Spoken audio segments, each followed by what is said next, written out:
All right, today we're breaking down a really fascinating paper that kind of flips the script on the whole future of higher ed. It argues the real key to creating a digital university, well, it's probably not what you're thinking.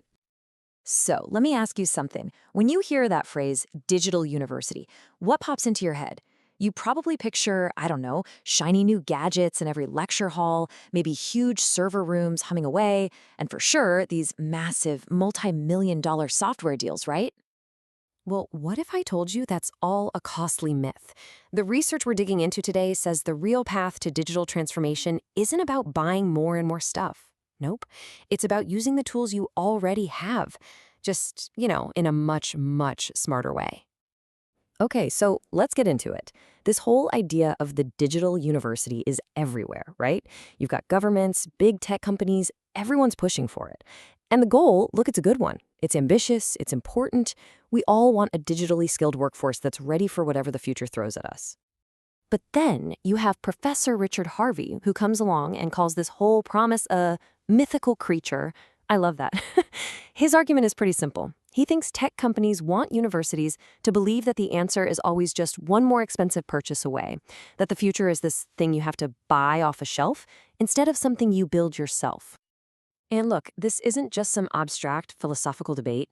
This belief that technology is some kind of magic bullet, it leads to a massive, expensive, and super widespread problem. And it's an issue that goes way beyond just the campus. So check out this number, 66%. What do you think that is? Any guesses? Let me tell you, it's not a good grade. It's a failure rate. Yeah, that's the percentage of tech projects all over the world that end up as either a partial or a total failure. I mean, think about that. An analysis of 50,000 projects found that 2/3 just don't make it. And why? Well, it's often because they completely ignore the most critical factor of all, the people who have to actually use the stuff. And that's exactly the point that Professor Tran Thi Medio, a university rector, makes. She says, look, the technology itself, it all worked just fine. The real challenge, the make or break point for these projects, is redesigning how people, students, staff, the leadership, how they all actually work with it. So, okay, if just throwing a bunch of money at fancy new tech isn't the answer, then what is? Well, this paper lays out this surprisingly simple, super low-cost recipe. And the best part? It uses 3 ingredients that most universities already have just sitting there, collecting dust. It's basically a 3-part framework. So first, you start with the foundation, which chances are you've already got. A learning management system, an LMS.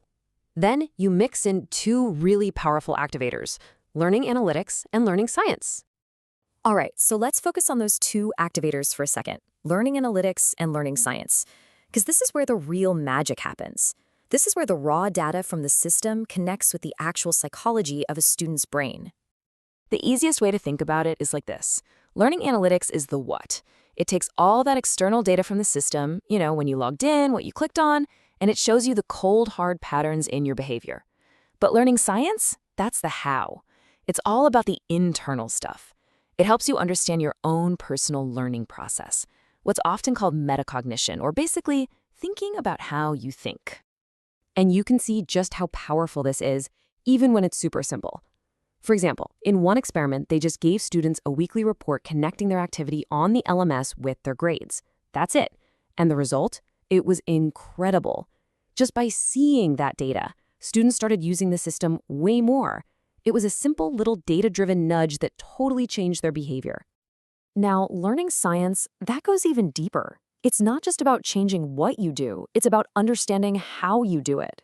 The whole goal is to make students super aware of their own learning style. Are you a deep learner who needs to understand the core concepts? Or are you a surface learner who's great at memorizing facts? Or maybe you're a strategic learner who's laser-focused on what it takes to ace the test. And this chart, man, it shows you exactly why that kind of self-awareness is basically a superpower. You're looking at student performance across a bunch of different kinds of tests, and the results are just crystal clear. The students with that strategic approach, the ones who knew exactly what the assessment demanded, they consistently scored the highest. Their awareness of how to play the game gave them a huge advantage. Okay, so you'd think an approach this powerful and cheap would be everywhere, right? Well, not so much. A 2019 study of public universities in Hanoi found something pretty shocking. A staggering 58% of them used no LMS at all. Zero. And another 23% were just using limited free tools. So you add that up, and over 80% were completely missing out on this. This isn't a technology gap, people. It's an implementation gap. And that brings us to the most important takeaway of all. The digital transformation of a university, it's not really a tech challenge. At its core, it is a human challenge.